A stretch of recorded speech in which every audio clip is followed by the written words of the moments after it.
Premalokrat se v strokovni in širši javnosti sliši in razume, kako kompleksno je področje poklicnega in strokovnega izobraževanja.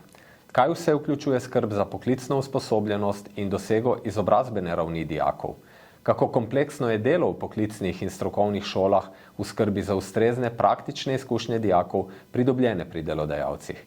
Kaj pomeni razpršenost poklicnih kompetenc in učnih ciljev v množici strokovnih modulov, ki so preskromno pokriti z učnimi gradivi?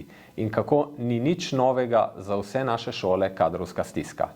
Poleg tega pa se v poklicnih šolah srečujemo z vse večjim deležem dijakov, ki se zaradi res raznovrstnih osebnih, družinskih, družbenih situacij praviloma težje učijo in predvsem težje vključujejo v socialno okolje.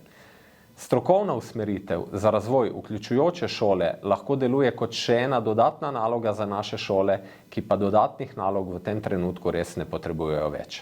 A vendar, mogoče zato, za šolo leži vsaj del rešitve tudi v skrbi za vključujočo šolo, za šolo, ki misli tudi na individualne potrebe in odzive nanje, ki misli tudi na socialno-čustvene kompetence in ki tudi v umetnosti vidi moč.